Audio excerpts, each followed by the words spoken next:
Elle s'avança à la barre des témoins, vêtue de vêtements froissés, sa posture lasse incitant un colonel à ricaner.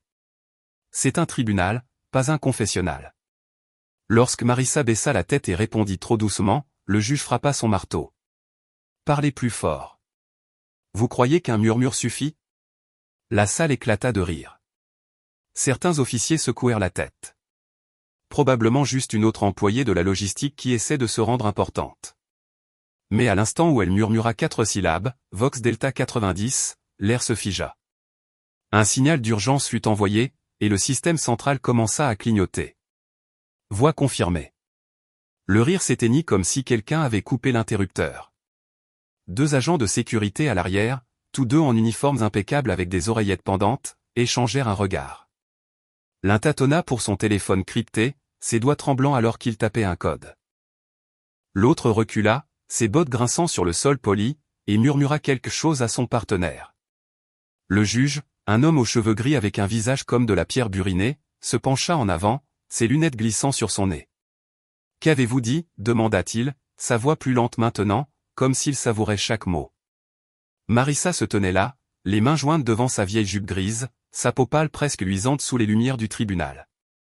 Elle ne tressaillit pas. « J'ai juste déclenché une directive Alpha Central » dit-elle calmement, comme si elle lisait une liste de courses.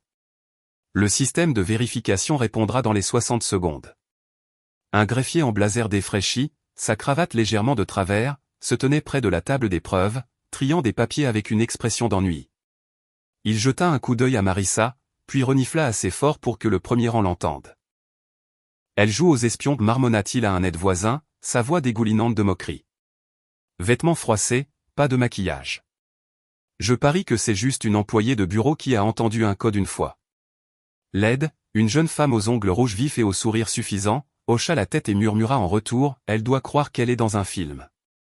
Leurs mots portèrent, et quelques officiers ricanèrent, leurs yeux se tournant vers les épaules voûtées de Marissa. Elle ne se retourna pas.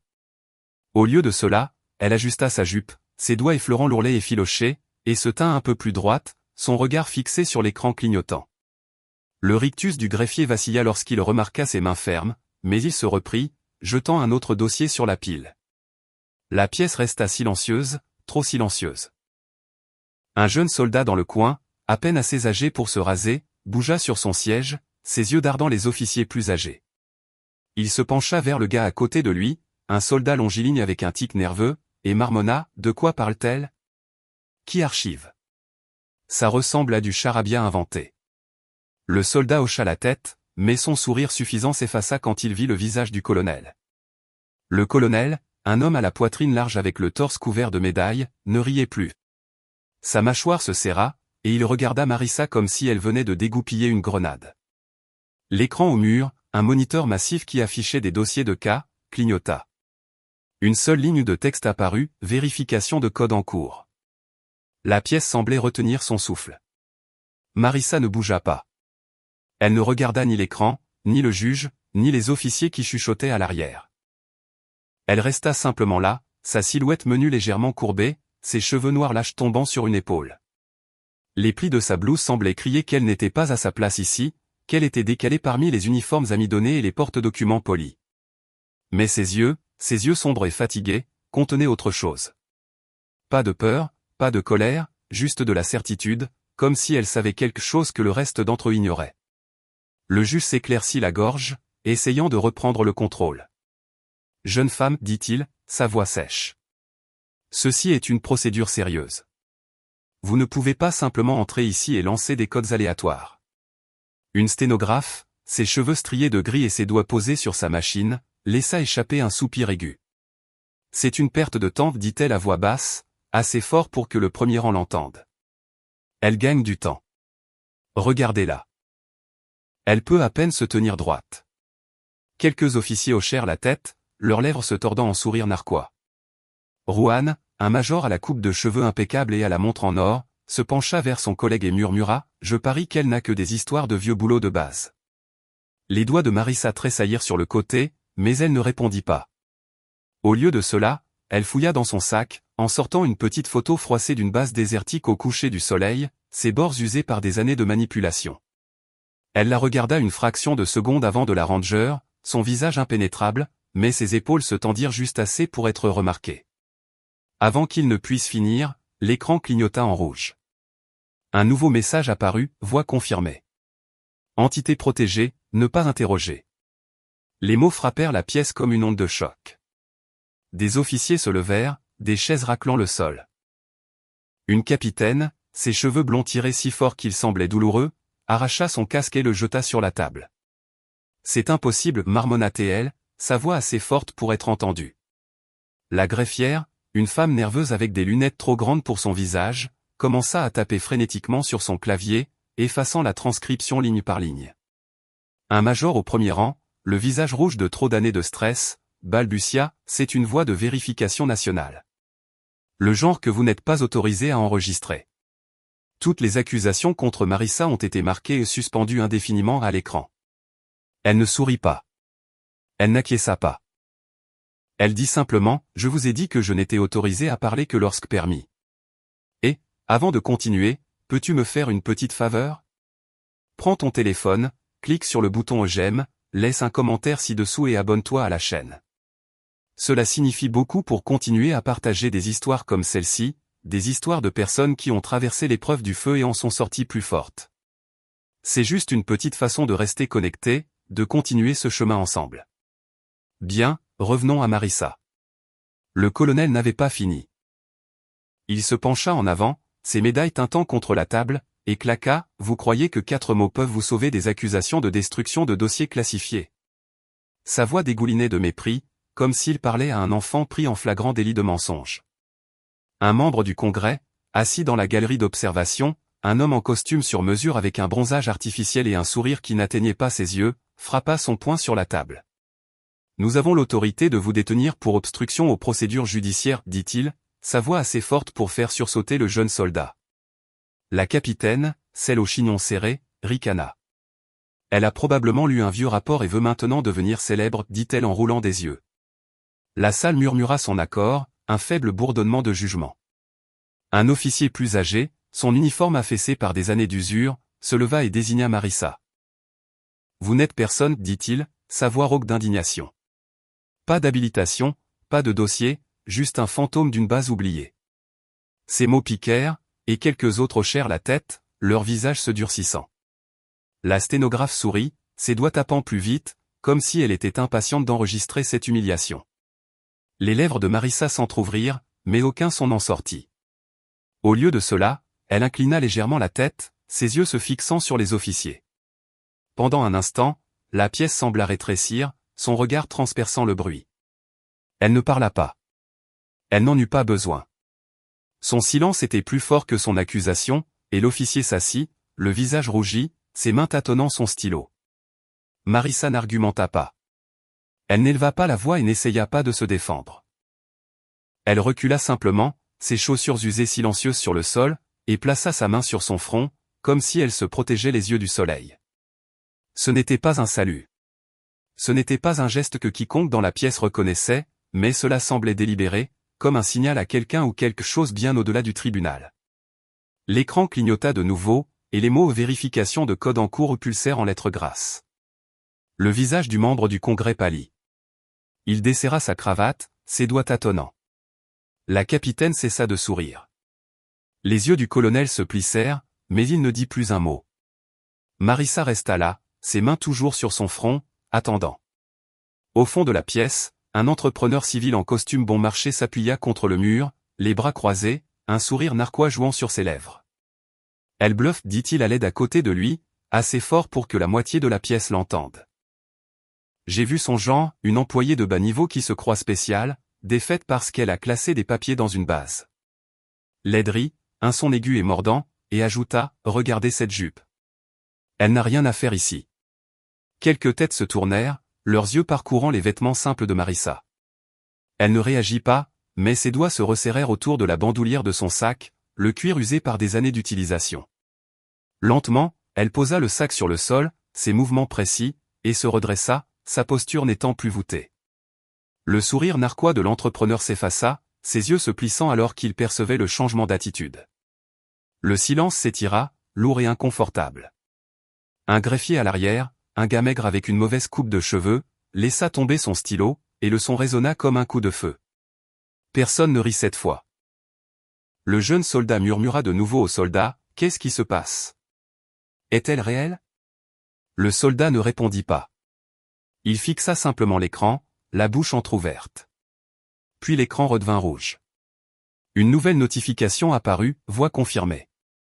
Entité protégée, ne pas interroger. Les mots semblèrent brûler dans la pièce. Le colonel se rassit, les mains agrippant le bord de la table. Le casque de la capitaine gisait abandonné, son cordon emmêlé sur le sol. Marissa baissa la main et dit, « Je vous ai dit que je n'étais autorisé à parler que lorsque permis. » Et un officier anesthésiste, son visage encore enfantin malgré son grade, se leva, sa voix tremblant de frustration. « C'est un cirque, dit-il, ses mains serrées en poing. Elle transforme ce tribunal en une blague. » Ces mots provoquèrent une vague d'accord, et la sténographe hocha la tête, ses lunettes scintillant alors qu'elle se penchait en avant. Aucun respect pour la procédure, marmonna-t-elle, ses doigts voltigeant sur sa machine. Les yeux de Marissa se posèrent sur l'officier, puis s'éloignèrent, atterrissant sur une petite fissure dans le sol de la salle d'audience. Elle se pencha comme pour ajuster sa chaussure, et ses doigts effleurèrent le sol, s'attardant sur la fissure juste un instant. C'était un petit geste, mais ils fittèrent l'officier. Il s'assit, le visage rouge, comme s'il avait été surpris en train de crier à un fantôme. La pièce changea. Les officiers qui étaient affalés se redressèrent. La greffière cessa de taper, ses mains planant au-dessus du clavier comme si elle avait peur de le toucher. Le membre du Congrès marmonna quelque chose à voix basse, mais personne ne l'entendit. Le juge regarda Marissa, son marteau oublié dans sa main. « Qui êtes-vous » demanda-t-il, sa voix plus douce maintenant, presque respectueuse. Marissa ne répondit pas. Elle resta simplement là, ses yeux fatigués balayant la pièce, observant chaque visage, chaque uniforme, chaque murmure.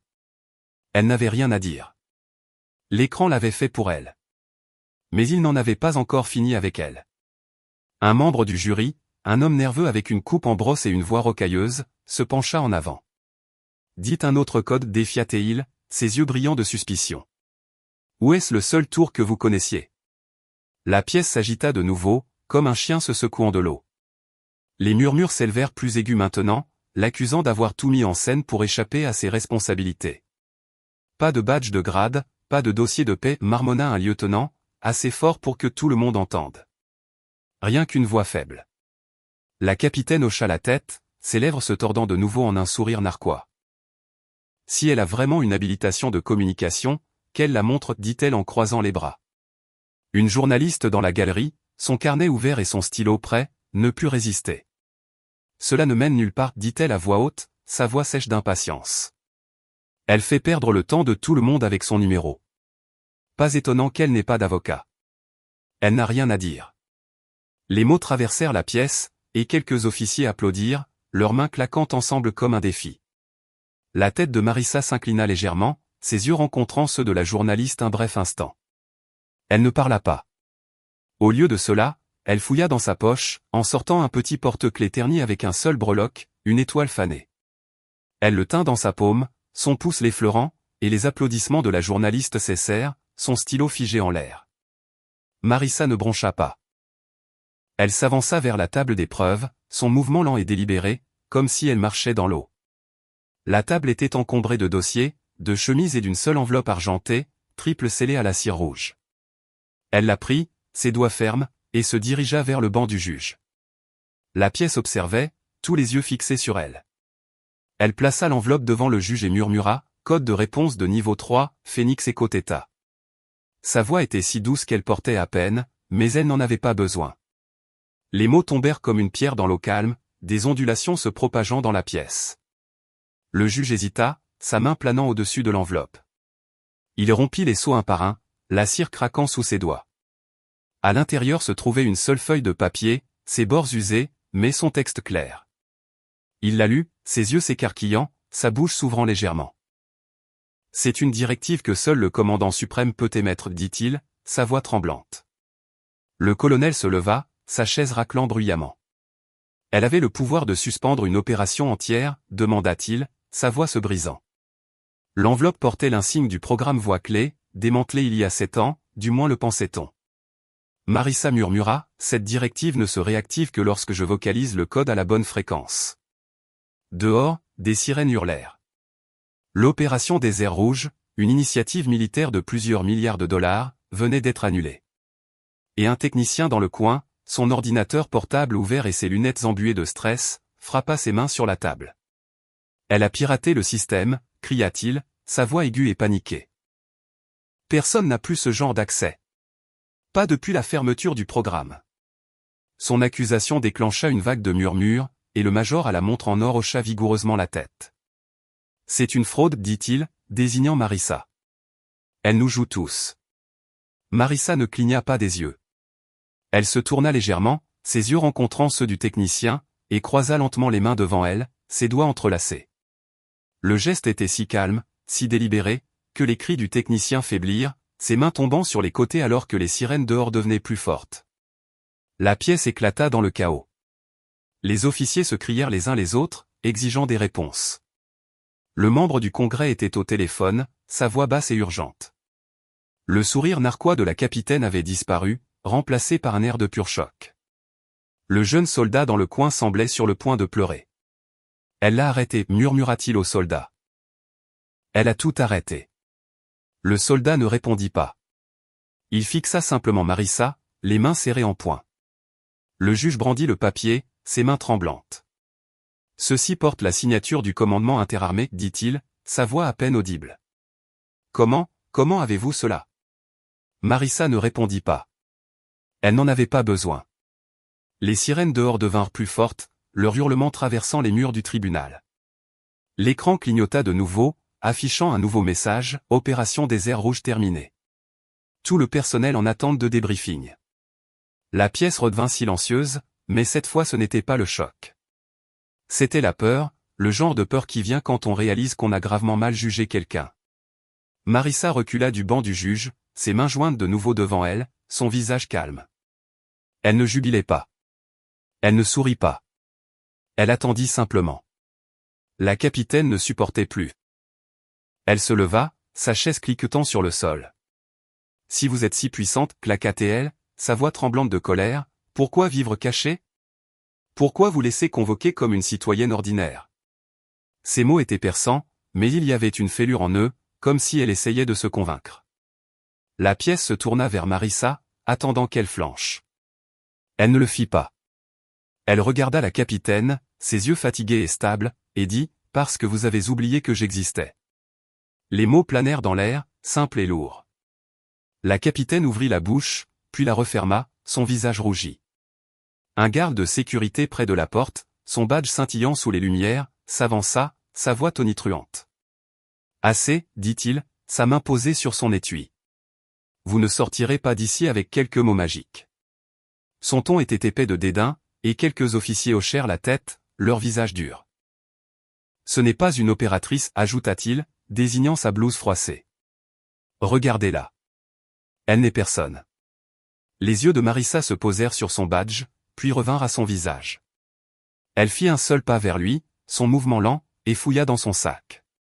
Elle en sortit un petit morceau de tissu plié, un écusson fané avec un emblème d'étoile. Elle le tint juste assez haut pour qu'il le voie, et sa main se figea sur son étui, sa bravade s'évanouissant. Marissa dit, la voix de Zeda resta douce, mais elle portait.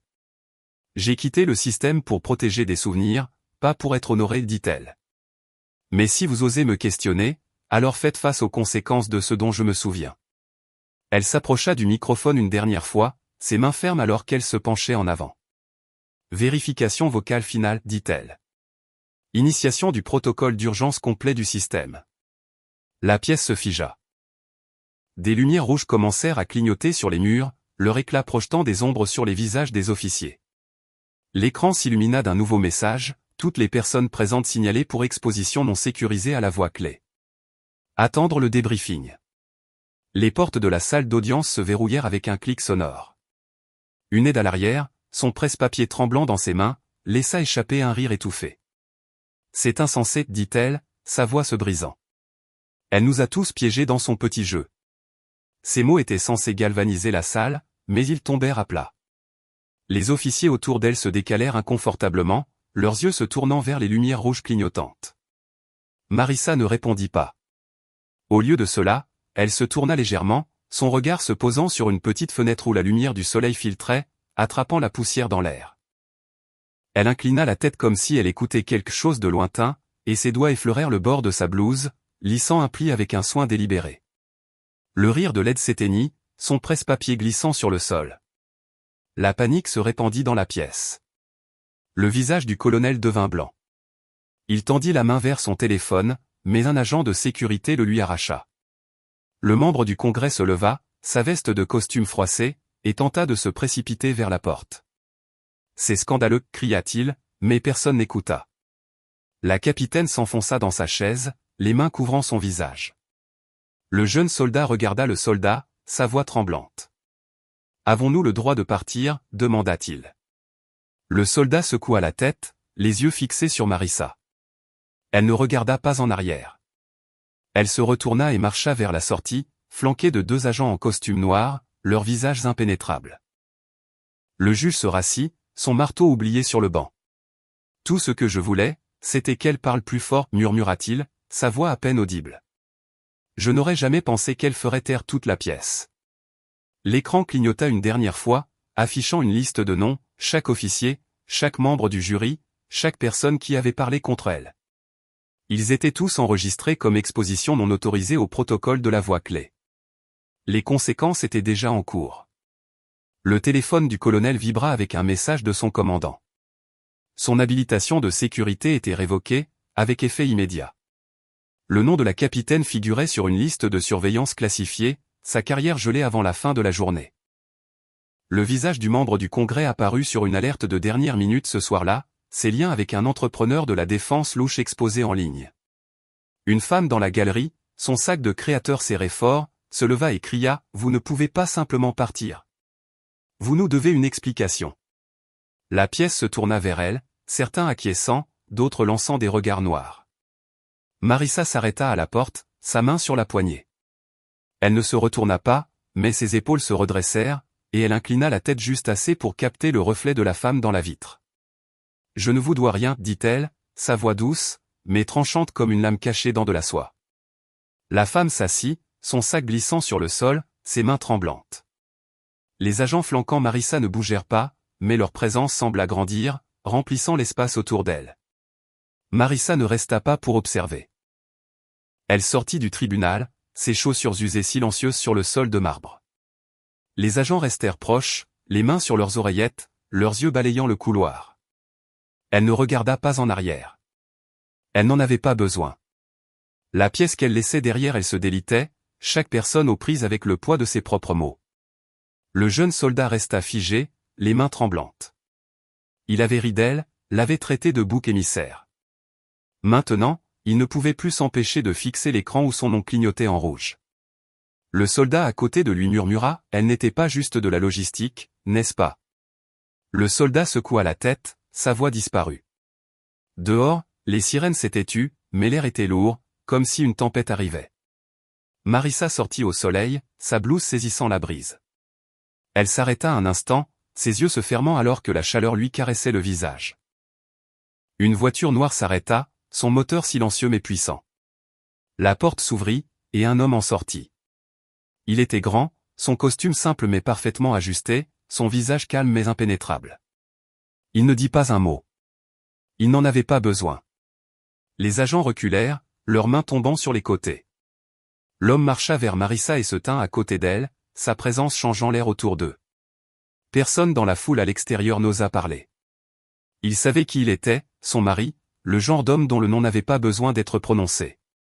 Le membre du Congrès encore à l'intérieur les vit à travers la fenêtre. Son téléphone lui glissa des mains, cliquetant sur le sol. La capitaine détourna le regard, les mains toujours couvrant son visage. Le colonel fixa son avis d'habilitation révoqué, sa mâchoire serrée.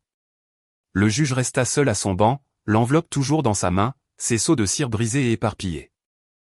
Marissa ne se retourna pas pour voir tout cela. Elle n'avait plus rien à prouver. La vérité était révélée, et elle était lourde. Elle glissa dans la voiture, son mari la suivant. La porte se referma avec un léger clic, et la voiture s'éloigna, laissant le tribunal derrière elle. Les retombées continuèrent. Le nom de la capitaine fut tendance en ligne pour de mauvaises raisons. Ces commentaires suffisants du tribunal furent divulgués par une source anonyme. Le membre du Congrès perdit son plus grand donateur dès le matin, sa carrière s'effondrant sous le poids d'un seul cycle de nouvelles. Le colonel fut réaffecté à un poste de bureau dans une base perdue au fin fond de nulle part, ses médailles étant désormais sans signification. Le jeune soldat et le soldat firent face à un autre type de conséquences. Des semaines de débriefing, chaque mot de ce jour-là disséqué par des hommes en costume qui ne souriaient jamais. Ils avaient ri d'elle, l'avaient jugée, l'avaient écartée. Maintenant, ils ne pouvaient plus cesser de voir son visage. Marissa ne célébra pas. Elle n'en parla pas en ligne et n'appela pas une amie pour se vanter. Elle rentra chez elle dans un petit appartement avec des meubles dépareillés et une vue sur une rue tranquille. Elle posa son sac sur le comptoir, le même sac usé qu'elle avait porté au tribunal. Son mari lui versa un verre d'eau, ses mouvements lents et prudents. Elle le prit, ses doigts effleurant les siens. Et pendant un instant, ils restèrent là, le silence entre chaud et sûr. Elle n'était pas une victime. Elle n'était pas une héroïne. Elle était juste Marissa, une femme qui portait un secret plus lourd que la plupart ne pouvaient l'imaginer. Le monde continuait de tourner, mais pour ceux qui étaient dans cette salle d'audience, rien n'était pareil. Ils avaient vu quelque chose qu'ils ne pouvaient pas oublier. Ils avaient entendu une voix qu'ils ne pouvaient pas oublier. Et Marissa, elle continua de marcher, ses pas réguliers, la tête haute, non pas parce qu'elle avait gagné, mais parce qu'elle avait survécu. Elle s'était tenue dans une pièce remplie de gens qui pensaient la connaître et leur avaient montré qu'ils se trompaient. Pas avec colère, pas avec des larmes, juste avec la vérité, prononcée doucement comme un murmure qui pouvait arrêter le monde. À tous ceux qui regardent, sachez ceci. Vous aussi, vous avez été jugés injustement. On s'est moqué de vous, on vous a écarté, on vous a dit que vous n'aviez pas votre place. Mais vous êtes toujours là. Vous tenez toujours debout, et c'est suffisant. D'où nous regardez-vous ?